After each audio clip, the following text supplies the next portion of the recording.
Salut les amis, c'est Xavier. Aujourd'hui on se retrouve pour l'épisode 2 de notre tuto sur la programmation en Java. Donc comme je vous ai dit la dernière fois, aujourd'hui on va se concentrer sur les variables, les constantes, comment les déclarer, quels sont les différents types de variables, etc. Donc déjà on va juste faire un truc avant, parce que l'autre fois j'ai fait une petite erreur, oui. C'est que c'est nouveau et puis du coup je sais pas, j'ai pas fait gaffe. L'autre fois quand vous vous souvenez qu'on a créé notre premier projet, on a fait next et finish. Sauf que après avoir fait next, il fallait décocher un petit truc, create module, un truc comme ça. Donc si c'est pas le cas, si vous avez fait comme moi et que vous n'avez pas supprimé ce ça, en fait vous faites supprimer, vous faites clic droit, vous faites delete. Voilà, vous supprimez ça et en fait je vous crée une nouvelle classe sur src pour source, nouvelle classe que vous appelez main, M-A-I-N, tout en minuscule, et vous faites finish. Alors là, donc là nous avons créé une classe. Donc par contre, avant de s'attaquer au vif du sujet de cette vidéo, on va juste créer la première, comment je peux appeler, la première méthode. Ouais, la première méthode. Non, première fonction plutôt. Première fonction. Donc pour ce faire, vous faites public static void, ensuite parenthèse string et crochet pour dire que c'est un tableau, mais ça on s'y attaquera dans quelques secondes. Donc arg pour argument, à 15 bien sûr, hop, faites comme ça. Non, oui, alors je suis très idiot. Il y a une erreur parce qu'il faut ajouter le nom main. Bon, faut recommencer. Donc avant de s'attaquer au vif du sujet, c'est-à-dire les variables, les constantes, tout ça, on va créer notre première fonction qui normalement doit être créée de base, il me semble. Mais si c'est pas le cas, vous le créez. Donc pour ce faire, vous faites public main. Ensuite, vous mettez entre parenthèses string avec un S majuscule. String comme un string, je suis désolé, mais c'est ça. Donc crochet pour dire que c'est un tableau, mais ça, on s'y attaquera dans quelques secondes. Arg pour argument. Et en fait, vous mettez des accolades. Voilà. Donc, alors, déjà, je vais vous expliquer ceci. Donc, ceci, c'est une méthode, une fonction. Et en fait, le main, comment je peux dire en français, la fonction principale du site, si je puis, du site, de l'appli, si je puis dire, de la programmation. En fait, c'est ici que vous tous initialisera, ou alors que vous appellerez d'autres fonctions, etc. Ou que vous créerez plein de trucs. C'est grâce à la fonction main, en fait. C'est cette fonction qui est appelée dès que vous exécutez. Et du coup, par contre, un truc important. Donc du coup, déjà, il faut que la fonction s'appelle main. Mais il faut aussi qu'il y ait une classe qui s'appelle main. Sinon, ça marchera pas. Si vous appuyez Toto, s'il n'y a pas de fonction main, ça marche pas de toute façon. Et un autre truc que je vais vous dire, mais que ça on verra par la suite dans la prochaine vidéo, mais je vais vous dire maintenant. Au fur et à mesure que vous créerez des classes, déjà je vous conseille de créer des classes pour pas vous perdre, mais de toute façon on verra ça plus tard. Au fur et à mesure que vous créerez des classes, par exemple Toto, Bernard, etc. En fait, chaque classe que vous créez, il faut que dans cette classe, il y a une fonction qui est exactement le même nom que la classe. Mais ça, comme je vous ai dit, on verra dans d'autres vidéos. Bon, c'est peut-être pas très clair pour ceux qui débutent, je suis d'accord. Mais on verra dans d'autres vidéos, ça je vous promets. Donc, aujourd'hui, on va s'attaquer aux différentes variables et constantes. Avant de voir comment on crée, je vais vous dire quels sont les différents types de variables. Donc, en variable, il y a déjà le booléen, donc true ou false. Donc, vrai ou faux, en fait. C'est... Par exemple, je vais vous donner un exemple simple. Par exemple, la circulation. Si le feu est vert, alors vous avancez. Si le feu est vert et rouge, vous vous arrêtez. Donc on peut traduire vert par vrai. Et est-ce que le feu est vert? Vrai ou faux? Enfin, c'est très simple, mais c'est ça. Ensuite, vous avez des bytes qui va de moins 127, non, de moins 128 à 127. En fait, c'est une valeur numérique. Ensuite, il y a un char. Et non, c'est pas un char d'assaut, c'est vraiment un char. CHAR, bon, c'est des noms anglais, ça, ça, je pense que vous vous en doutez. C'est un caractère, mais pas plusieurs caractères, un seul caractère, genre un A, un B, une lettre. Un caractère quoi, mais un seul, pas deux, pas trois, un seul. Ensuite, il y a un string, donc ça, c'est en complément du char. Un string, c'est plusieurs caractères, en fait, une phrase, un roman, 2 lettres, n'importe quoi. C'est plusieurs caractères, en fait. Donc, plusieurs chars. Ensuite, il y a le int. INT. Donc ça, c'est des entiers. C'est des nombres entiers. Donc 1, moins 5, demi, des nombres entiers, pas de virgule. Vraiment des nombres entiers. Ensuite, il y a le float. Donc ça, c'est des nombres... comment je peux dire ça en français? C'est des nombres... qui ne sont pas des nombres entiers en fait. 1,5 par exemple. Ou moins 2,4. Donc float, c'est une valeur flottante à simple précision. Et ensuite, il y a eu double. C'est une valeur flottante, mais à double précision. Honnêtement, je sais pas la différence entre les deux, je suis désolé. Ensuite, il y a long, donc L-O-N-G. Donc, comme int, c'est une valeur entière, mais beaucoup plus large. Parce que le int a une valeur de 4 octets, alors que le long a une valeur de 8 octets. Donc il peut contenir des nombres entiers beaucoup plus larges. Donc voilà pour les différents types de variables, les principaux types du moins. Donc déjà, alors maintenant, pour déclarer, en fait c'est simple, vous mettez ce que vous voulez, par exemple si c'est un int, un booléen, long, etc. Par exemple, admettons, on veut reprendre l'histoire du feu. Donc c'est un bouillon. Donc est-ce que le feu est vert, vrai ou faux? Donc pour ce faire, vous marquez bouillon.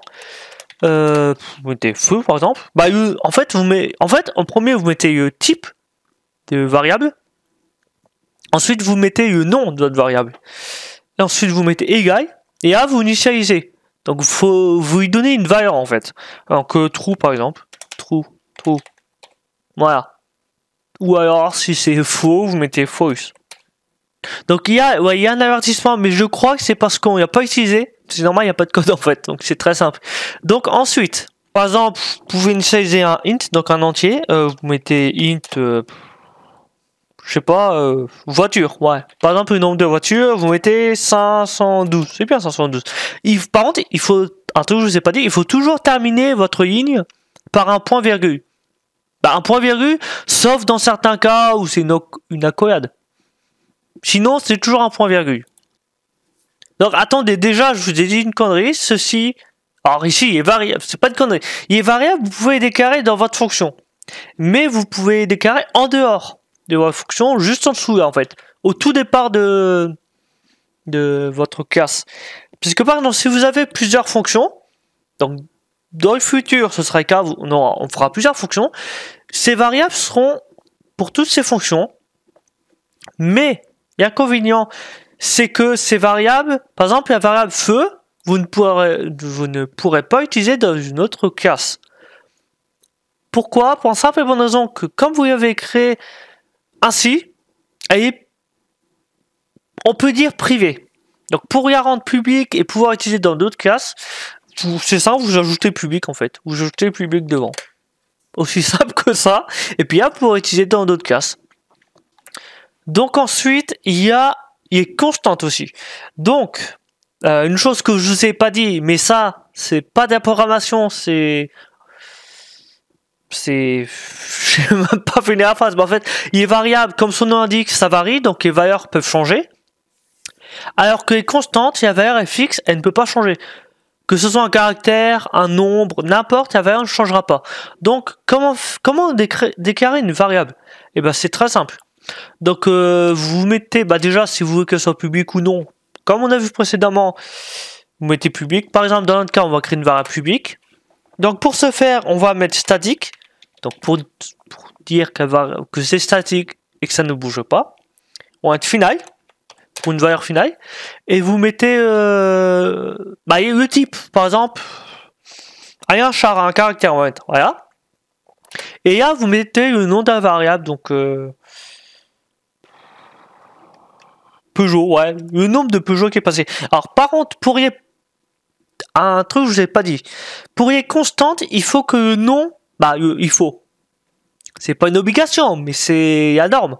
Et la norme veut en Java du moins. Et la norme en Java veut que les constantes soient toutes en majuscule. Donc comme ça.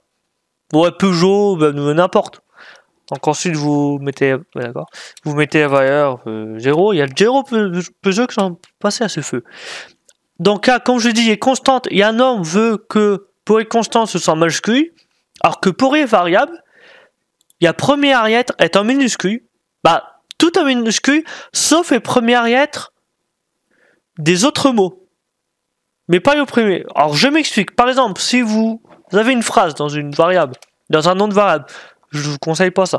Mais pour exemple, on va faire ça. Si par exemple, on va mettre comment vous vous appelez. Ouais, c'est très con, mais comment vous vous appelez.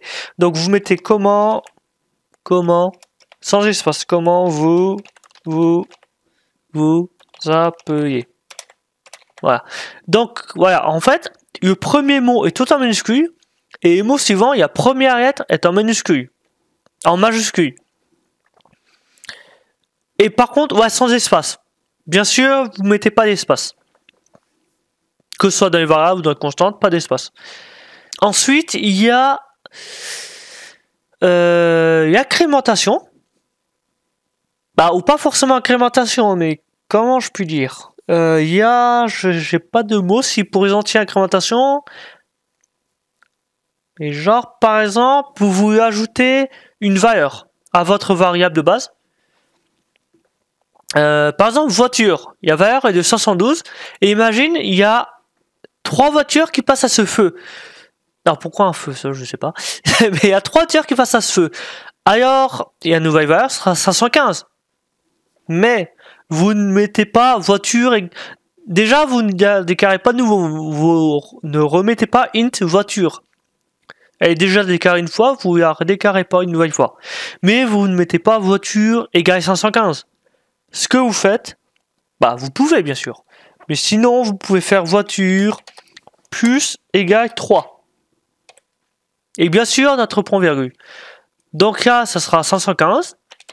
Et si vous refaites, vous rechangez, il y a 4 voitures qui, je ne sais pas pourquoi, elles reviennent en arrière.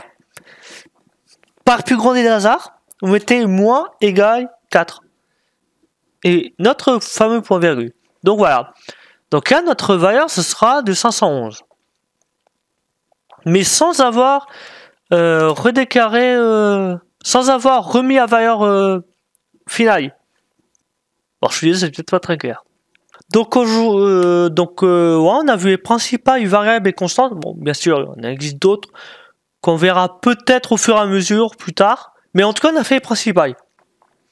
Donc, dans le prochain épisode, j'ai pas encore choisi. On va choisir en direct ce qu'on va faire. On va, je pense, sauf si vous avez des questions ou alors des trucs que vous voulez voir, bien sûr. Mais si ce n'est pas le cas, eh bien, on va voir pour créer une nouvelle classe. Bah, une nouvelle classe. Un nouveau projet, déjà un nouveau projet. Une nouvelle classe. Donc, on va appeler les appels de classe. Et on va créer une première fenêtre. Assez simple, bien sûr, au départ. On va faire assez simple. Et puis, petit à petit, au fil des épisodes, tout ça, on va lui ajouter des choses, des boutons, des fonctionnalités, d'autres fenêtres, un système de thread. Ça, je vous en dis pas plus. C'est compliqué à comprendre, surtout pour ceux qui débutent.